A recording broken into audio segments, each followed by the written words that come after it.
Police స్టేషన్పై దండయాత్ర. Police స్టేషన్పై Perni Nani దండయాత్ర అయితే మొదలుపెట్టారు. ఇక్కడ మీరు చూసుకోవచ్చు. నిన్నటి వరకు మాజీ మంత్రి పేర్ని నాని కనుసన్నల్లోనే కృష్ణా జిల్లాలో పోలీస్ యంత్రాంగం నడిచేది. ఎన్నికల కూడా పుణ్యమని ఆ శాఖ కాస్త స్వతంత్రంగా వ్యవహరించడం మొదలుపెట్టింది. ఈ క్రమంలో వైకాపా మద్దతుదారులు కొందరిని కౌన్సిలింగ్కు రమ్మంటూ స్టేషన్ పిలవడంతో నాని అగ్గి మీద గుగ్గిలమయ్యారు. తన అనుచర వర్గంతో మచిలీపట్నం తాలూకా పోలీస్ స్టేషన్పై దండయాత్ర చేశారు. ఆయన వెంట ఉన్న వారి సీసీ కెమెరాలను ధ్వంసం చేయడంతో పాటు పోలీసులను దుర్భాషలాడారు. ఎస్ఐ చాణక్యపై పేర్ని నాని ఆగ్రహం వ్యక్తం చేశారు. ఆయన్ని ఒక రకంగా కొట్టినంత పని చేశారు. నీకు కొట్టే అధికారం ఎవరిచ్చారు? కొట్టాలనుకుంటే నిష్పక్షపాతంగా ఇరుపక్షాలను బీచ్ వద్దకు తీసుకెళ్లి ఇష్టానుసారం చితక్కొట్టే.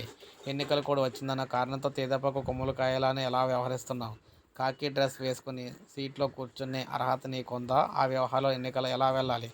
అంటూ తీవ్ర అక్కడ స్వరంతో చాణక్యపై రెచ్చిపోయారు. సంఘటన పూర్వాపరాల్ని మచిలీపట్నం మండలం ఉల్లిపాలెంలో 2 రోజుల కిందట నూకాలమ్మ అమ్మవారి జాతర నిర్వహించారు. ఈ సమయంలో గ్రామానికి చెందిన తెదేపా సానుభూతిపరుడైన యువకులపై గ్రామానికి చెందిన వైకాపా కార్యకర్త ప్రోద్బలంతో బయటవారి దాడైతే చేసి అక్కడ గాయపరిచారు. పోలీసులు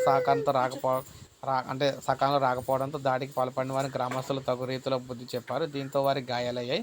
పరస్పర ఫిర్యాదుల మేరకు తాలూకా స్టేషన్లో కేసు నమోదైంది. ఆసుపత్రిలో చికిత్స పొందుతున్నారు.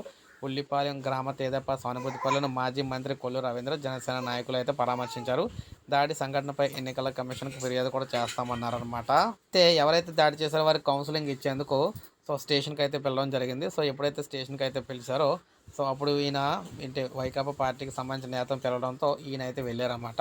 వెళ్ళి మీరు ఎందుకు ఇలా చేస్తారని చెప్పేసి వారి మీద అయితే దండయాత్ర మొదలు పెట్టడం జరిగింది. ఈ విధంగా అయితే జరిగింది అక్కడ. ఒక లైక్ చేయండి, సబ్స్క్రైబ్ చేసుకోకపోతే మన ఛానల్ సబ్స్క్రైబ్ చేసుకొని ఫాలో అవుతూ ఉండండి.